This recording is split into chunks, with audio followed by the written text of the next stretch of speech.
Hey guys, what's up? Ron Harris here. And 2 hours ago, the Coleman family just posted a new update on Ronnie Coleman's health condition, how he's doing, and so on. So let's take a look at that. Let's read it together. There's some pretty. Let's make sure that I have that on screen. I do. Okay. Ronnie's doctors have managed to the source of his bloodstream infection and are now treating it directly, which is great because for the past 10 days, they did not know what it was, and they're obviously not telling us now. An encouraging step forward. He also recently underwent a successful, minimally invasive heart procedure to support his overall quality of life. With these developments, our focus is beginning to shift from critical care to recovery. We're deeply grateful for the unwavering support and positivity you've shown. Inspired by that strength, we're pledging to help shine a brighter light on the condition that nearly took Ronnie's life, sepsis. For those asking to help, Ronnie's team has launched Ronnie Strong. We'll take a look at that post. They made a little video. But I wanted to show you some interesting things here. Okay. How do I do that? Oops. Okay, so if I share screen to Facebook. So let's make sure that's showing. Yeah, we're showing. Sepsis. I'm sure most of you didn't know it. I did not know this. Sepsis is, let's just say, in the United States, and that's just one country in the whole world. In the United States, 350,000 adults die from sepsis each year, according to the Sepsis Alliance. Sepsis is a leading cause of death in hospitals and affects at least 1.7 million adults annually, according to the CDC. And then there was another link that I didn't follow that tells us sepsis is the third leading cause of death in the U.S. And I don't even need to look to know what the other two are. It's going to be heart disease and cancer. So we all know heart disease and cancer are deadly afflictions that claim so many lives. I mean, every one of you watching, every one of you has lost somebody in your life, friends or family, to either heart disease or cancer, or you've probably lost someone to both. It's inevitable. It's cancer. 1 in 3 people will get some kind of cancer in their lives. Doesn't mean it's going to be fatal. Another thing I want to show you. So the minimally invasive heart procedure that Ronnie underwent, and I wanted to know what could that mean, because I had a feeling it was his heart that was in the previous post. The post that came right before this one, which was a few days ago, 3 days ago, they did say during a recent round of evaluations, doctors identified an additional underlying health matter. Yeah, an additional underlying health matter that will require a surgical procedure. This procedure is expected to take place in these coming days. Medical team. I had a feeling it had to be the heart. I mean, what else could it have been? It's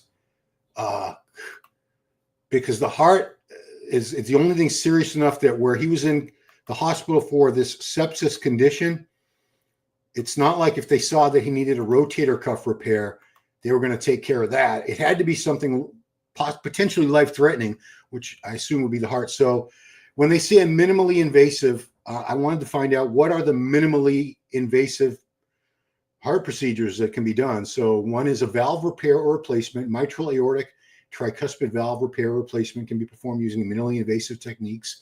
This means they don't have to cut you like wide open. It's not as, the incisions aren't as major. Whereas, you know, when we talk about like open heart surgery, they're opening up the entire chest cavity. Could have been a coronary artery bypass grafting. Minimally invasive CABG can be done through small incisions, sometimes called mid-cab. Closure of atrial septal defects. Holes in the heart can be closed using minimally invasive techniques. Treatment of atrial fibrillation. Procedures like the Maze procedure can be performed minimally invasively. And finally, aortic aneurysm repair, endovascular stent graft placement can be used to repair aortic aneurysm. So we don't know which one of these procedures that Ronnie had, but it was probably one of those. And the types, it can be done thoracoscopically, thoracoscopically, small incisions and long, thin tools, including a camera, robotic heart surgery, using a robotic system with arms controlled at a console to perform the procedure, Mini sternotomy, a small incision made in the breastbone compared to traditional open heart surgery. Mini thoracotommy, I don't know how to pronounce that.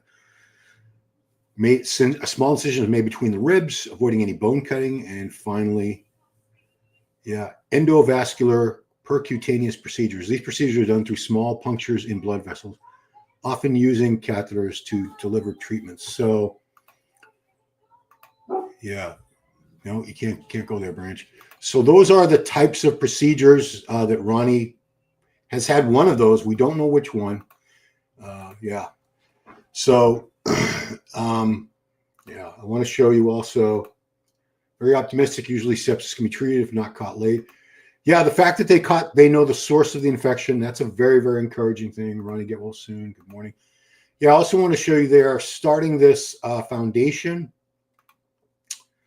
at the RonnieStrong.org, which is an initiative to support his recovery and raise awareness about sepsis.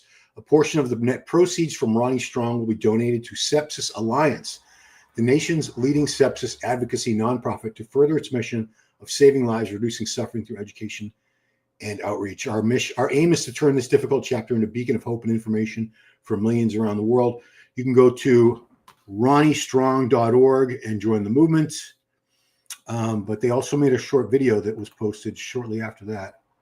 Mr. Olympia, the most decorated bodybuilder in bodybuilding history, and the fans simply love you. I love y'all all, and I could have never done it without y'all. For years, Ronnie Coleman gave us strength. 8-time Mr. Olympia. I am not lying, y'all the best fans in the whole wide world. The king of bodybuilding. The man who never backed down. But even the strongest face battles. After countless surgeries, Ronnie is fighting once again. But now the fight is critical. It's a fight for his very life. Now it's our turn to lift him up, to stand with the man who inspired millions. We are all Ronnie Strong. Because legends never win alone. Join the movement.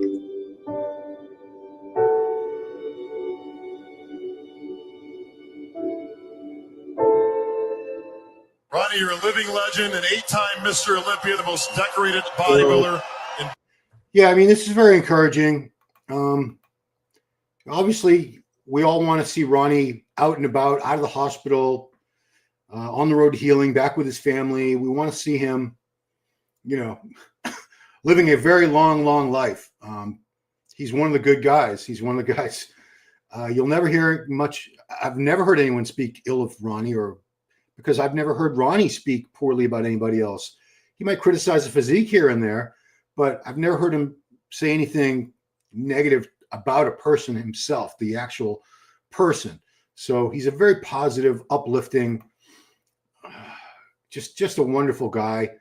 And nobody loves bodybuilding like Ronnie. I mean, this guy, he doesn't need to go anywhere. He could stay home and be financially okay, but he travels the world, seeing his fans, going all over Europe, Asia, Middle East, and in a scooter, which this guy, it's clearly not that comfortable for him to get around. It's not easy, but he does it because he loves the sport, he loves the fans, and he wants to keep giving back as long as he possibly can. Because he realizes he wouldn't be this fame that he has. Some celebrities take it for granted and they don't really acknowledge the fans, but Ronnie, he thanks each and every fan all constantly, because he knows that without their support over the years, he would have just been somebody in the record books of bodybuilding. He had the titles. Where was that? It was 2 weeks ago. Wow.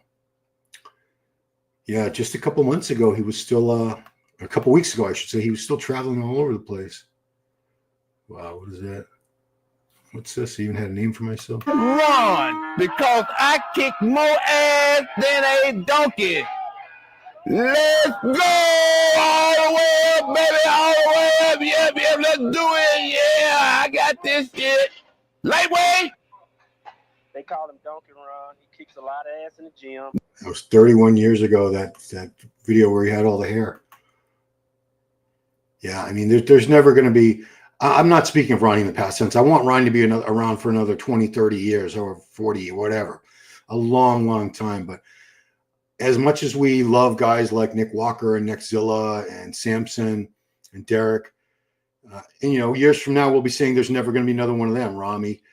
There's never going to be another Ronnie Coleman. He was so unique in so many aspects. Just incredibly big, thick, full, and so strong, so incredibly strong. Not many bodybuilders have been even stronger than they looked. And Ronnie was one of those rare few who he moved weights that no other bodybuilder at that time. If you really look at all the different things he did, I mean, he was strong in everything.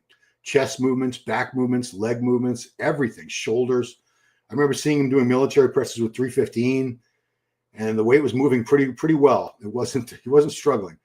Here he was with, my goodness, that time that he did I think it was a 2,200 pound leg press. Let's see, they're going to figure it out here. This is the old video, Ronnie Coleman. 2,250, 2,250 pound leg press Ronnie did. I mean, who doesn't get inspired looking at this? And this was how long ago? This was almost 30 years ago. It was over 20 years ago anyway. And it still holds up to this day as some of the most inspirational training footage ever captured on film or video.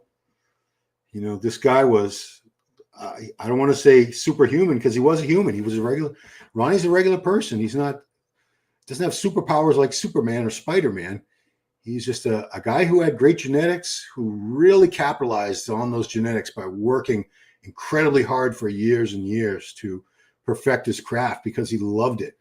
He always said bodybuilding was a hobby. Didn't consider it as his job because he loved it. It was fun. He was a police officer, and he did that for years. And he said bodybuilding was a hobby. I never expected to make a living at it. It was wonderful that he was able to, but he never planned on. You know, now we got guys who start training thinking they're going to be famous and rich from being bodybuilders. Ronnie never had that intention from the start. Yeah, this is the tour here that unfortunately didn't happen. Yeah, it was actually the night before. The night before, he was supposed to fly to the UK to start this tour with my friend Giles, that everything happened. And it did not happen. So, yeah. So it's going to be, well, Darren, it's not sad. It's actually, it's sad that it's happening to him, but it's encouraging that they've identified the source of his sepsis, the infection in his blood, and they also spotted something with his heart that needed fixing to improve his quality of life so he can live longer and be around longer and longer. You know, the shirt is so wrinkly because I just took it out of the bottom of my closet. This was a workout weekend from February 25th through 27th, 2005 in Arlington, Texas. I will never throw this shirt away ever in my life. And at Ronnie's house, he served us breakfast one morning. I think it was the second morning we were there. And he had a merch table. He was selling his shirts and stuff for very reasonable prices.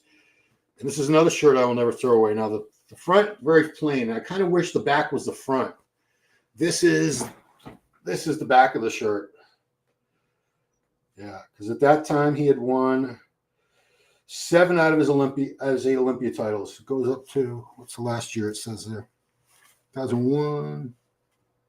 Oh, no, this is even older. So this shirt's even older. This shirt was from 2001, so it's 24 years old. Because obviously he would win again in 2002, 2003, 2004, and 2005. The year I was out there for the workout weekend, he would win. So that was February. He won his 8th and final Mr. Olympia title. February, 5 months later, 6 months later, 7 months later. It was September, October that year. I know it was something like that. So no, the Black Angel Rodriguez, he's not dying. He was in a life-threatening situation. He was brought to the hospital July 1st, so June 30th. He had gone into septic shock, sepsis, where there was an infection in his blood. And at the start of this video, I looked up the stats and saw that 350 million people, 350,000, that would be the whole population of America. 350,000 Americans die every year from sepsis. Most of them are in hospital settings because there's so many germs in hospitals and bacteria and people getting surgery and so forth. So that the chances of infection are much, much higher in a hospital than they are just like walking around. It's the third leading cause of death, sepsis, but in the US after heart disease and cancer. But Ronnie is being treated. They've identified the source, and they also found something going on with his heart that required a minimally invasive surgery. I ran down what those were, and just real quick, he's either had a valve repair or replacement, a coronary artery bypass grafting, closure of atrial septal defects, treatment of atrial fibrillation, or aortic aneurysm repair. So one of those procedures was done to Ronnie. And, I'm glad they caught that, because the sepsis could have been all resolved. And then maybe that issue with his heart could have been a problem down the line, but they caught it now and they're addressing it now, which is a really good thing. Really good thing to hear. What is that? No, Ronnie is not. He's not on his deathbed, and that's an awful, awful thing to say. I'll never forget when he won the Mr. O in 98 when he did the Arnold Classic. Those were the best shapes he had. Yeah. I'd say the first two Olympias, 98 was the first Olympia win. His first two, 98, 99, he beat Flex Wheeler in both of those. And Flex was basically the heir apparent. Everyone expected Flex to be Mr. Olympia after Dorian Yates retired in 1997. Either Flex or Nasser, and neither one of them ever ended up winning. Nothing but a peanut. Yeah, I mean, obviously Ronnie's a fighter. This guy's been through all those spinal surgeries, neck surgeries. He had both hips replaced. This guy's a trooper. He spent so much time in hospitals, getting surgery done, in rehab centers, recovering from these surgeries. So it's going to be a long road to recovery. Yeah, absolutely. I mean, he was maintaining a very, very hectic travel schedule. For a guy who's in a scooter, gets around on a scooter, and he's 61 years old. Most guys in that situation wouldn't be traveling much. Maybe they'd take a little vacation once a year with their family. This guy was still on the road, Ronnie, promoting his supplement brand and going all over the place, all over Europe, Middle East, Asia, even Africa at times. I think he's been to South Africa a few times, Egypt. But, he might have to slow down. He might have to slow down after this. I don't know. Knowing Ronnie, he won't. I mean, this is a guy that every time he had a surgery on his back, and you'd think he wasn't going to be back in the gym, within a week, he's posting clips where he's leg pressing, curling, he's back at it again. He loves to train. He is a bodybuilder through and through, until the very end. Like most of us, I always say, I'll stop working out when they put me in the ground. And I think Ronnie's the same way. As long as he can train any way he can possibly train, he's going to keep training. He's a fighter.